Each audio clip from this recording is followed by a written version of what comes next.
Fala, amantes da cultura pop, arte e quadrinhos. No vídeo de hoje vai ser o primeiro vídeo de uma série que eu vou fazer aqui no canal, que é o meu processo de criação de histórias em quadrinhos. Então eu vou separar vídeo em etapas que normalmente eu organizo um projeto de história em quadrinho e recomendando para vocês também para seguir, porque eu desenvolvi esse processo pesquisando bastante, vendo referências e desenvolvendo meus próprios quadrinhos também e percebendo o que funciona melhor. Mas por que fazer essa etapa de separação do projeto? Normalmente, se você tem vontade de criar uma história em quadrinho, você vai bater o olho numa obra já pronta que você tem de referência e falar: isso daqui é impossível de fazer, porque é muito completo. Olha a complexidade desse trabalho aqui, desde o estilo de desenho, a separação dos quadros, o roteiro, o que está sendo passado ali, a mensagem, né? Então você fica assustado para começar, né? Mas quando você pega um projeto que é altamente complexo e você separa ele em etapas, isso facilita muito, porque você vai fazendo um passinho de cada vez para concluir essa obra. E quando você vê e tiver com tudo pronto ali, você chegou no final, você vai falar: caramba, como é que eu consegui fazer isso daqui? Então essas etapas ajudam bastante para não começar assim tudo atropelado, misturando a etapa, porque vai te dificultar, principalmente se é a primeira vez que você está fazendo uma história em quadrinho. Eu mesmo já tive vários problemas de ter que redesenhar a página, reescrever a história para conseguir produzir, porque eu comecei sem ter definido alguns padrões e isso atrapalhou bastante o processo. Então aqui nesse primeiro vídeo a gente vai falar sobre a ideia, o argumento e o roteiro, que seria a parte de você pensar e planejar essa obra para depois você colocar o seu desenho à prova ali e começar a montar as páginas, né? Isso serve tanto para quem vai ser desenhista, quanto quem vai tentar fazer todas as etapas, ou também o roteirista, né? Uma pessoa que quer escrever, mas não quer desenhar. Então essas etapas aqui vão ajudar bastante a definir em que parte eu começo e em que parte eu termino também. Então é mais uma dica, não é chegando aqui e botando regra para vocês, é uma sugestão, né, de algumas etapas que muita gente fazem e também com um pouco da minha experiência produzindo, né? Então nesse primeiro vídeo a gente vai falar, né, do argumento, da ideia e do roteiro, mas o que seria isso? Por onde começa? Pela ideia, né? Ah, vá, é mesmo? O que você quer contar nessa história? Então começou a ideia por causa de um personagem, por causa de algum conceito que você achou interessante e você quer produzir algo referente a isso, né? Então, o que você vai contar? Qual que é a ideia? É o universo? É um personagem? É uma história, né? Que você quer passar ali? Então você tem que pensar nessa ideia e aprofundar ela. Qual que é o universo em qual se passa? Quais são as regras? Quais são os personagens que estão em volta do personagem principal que você quer contar? Qual que é o núcleo, né? Qual que é o gênero? Se é terror, se é fantasia, se é ficção, se é super-herói. Então tudo isso vai importar, você tem que definir, tá? Essa é a ideia, qual que é o argumento.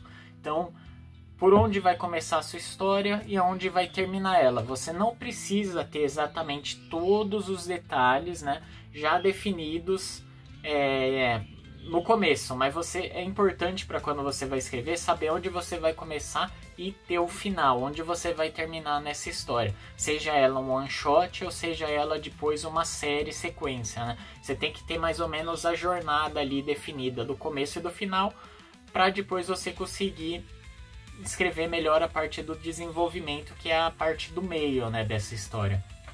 Então você teve a ideia, você tem um argumento, aí você pode passar agora para a parte de roteiro. Se você definiu, é bom ter isso em mente.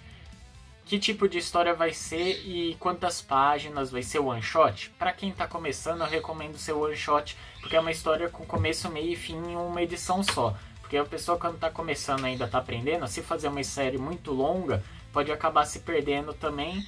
Complicou.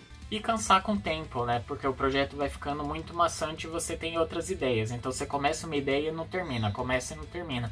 É interessante para quem está começando, começar com algo e concluir ela, porque ela vai te dar muito mais força para continuar depois. Então isso ajuda bastante também. Então para você montar o roteiro, você tem que ter ideia, mais ou menos uma métrica de como vai ser essa sua edição.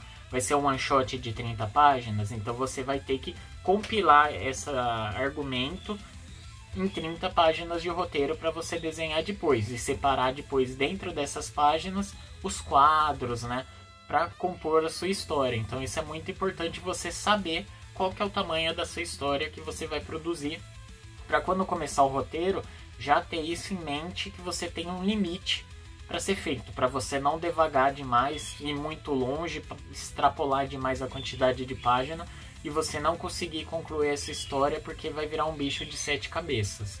Então é importante você ter isso definido. Aí, como que é o meu processo de roteiro, né? Eu vou até compartilhar aqui na tela alguns elementos de como que eu crio. Às vezes eu crio no Word, às vezes eu crio no próprio WhatsApp, em conversa comigo mesmo, eu vou mandando ali, né? Que é bem simples. Eu faço do processo o seguinte: primeira página, eu escrevo conceito completo dessa página, o que vai ter nessa página inteira. Então aí eu escrevo ali a parte falando, ó, vai começar aqui e tem que chegar até aqui. Aí depois eu vou, quadro 1. Aí eu já determino quantos quadros eu quero ter mais ou menos na página. Tá, eu vou querer 5 quadros, então eu tenho que pensar que tudo aquilo que eu falei no conceito da página tem que estar dividido nesses 5 quadros, por exemplo. Quadro 1, personagem acordando. Aí eu coloco embaixo, vai ter balão de pensamento? Balão de pensamento, coloco o que o personagem está pensando. Ah, vai ter um balão de fala? Balão de fala, personagem tal, o que ele está pensando, o que ele está falando. Aí você segue pro próximo, tá? Próximo quadro, ele levantando, ele pegando a bolsa, por exemplo. Pegando a bolsa, tirando alguma coisa porque ele vai se organizar para sair de casa. Então ele pegando a bolsa, vai ter algum descrição desse quadro, ele pegando a bolsa. Vai ter algum balão de fala, alguma coisa? Coloca balão de fala, personagem tal, ou pensamento tal, e aquilo ali. Então você vai fazendo um esboço, né, para você saber exatamente o que vai ter que ser desenhado depois. Então o roteiro é aquela parte que você pega a ideia e adapta ela para poder ser ilustrada depois e ser organizada na página. É mesmo, é? Então você já tem que ter em mente o que vai ser ilustrado e o que vai conter de leitura pro seu consumidor, né? O que ele vai ter que absorver naquele momento ali. Então eu faço de todas as páginas isso. Conceito geral da página, que é o que vai ter, onde vai terminar e começar e terminar essa página. Aí depois eu defino quadro 1, quadro 2, quadro 3, o que está sendo ilustrado em cada quadro e o que vai ter de balão de texto, argumento ou fala de cada personagem em cada um desses quadros. Ah, agora eu entendi! Aí a partir disso tá montado o seu roteiro. Aí você faz aquela revisão da leitura, ver se tá tudo encaixando, se não tem nenhum furo de roteiro. Recomendo vocês passar para alguém de confiança ali para poder fazer a leitura, para ver se ele entende o que você está se expressando ali, ou se tem algum furo de roteiro, alguma coisa que não está fazendo sentido, para você conseguir refinar ali, deixar muito mais direcionado para depois passar para a próxima etapa, que seria o esboço dessa história em quadrinho. Beleza, pessoal? Então esse daqui que é o primeiro vídeo, né, dessa sequência de vídeos sobre processo de criação de história em quadrinhos. Espero que vocês tenham gostado. Se tiver alguma dúvida, pode colocar aqui nos comentários que eu vou responder todo mundo. Qualquer dúvida que tiver, eu vou responder vocês. Também peço para compartilhar esse vídeo para outras pessoas que você sabe que quer produzir histórias em quadrinhos. Espero que esse conteúdo tenha ajudado. Se você acha que ajudou, recomenda para esse pessoal. E também para quem tem curiosidade, gosta de história em quadrinho, mas não quer produzir, mas tem curiosidade de saber como que é o processo, né? Isso vai ajudar bastante também. Beleza, pessoal? Agradeço a atenção de vocês, espero ter ajudado. Ficamos por aqui.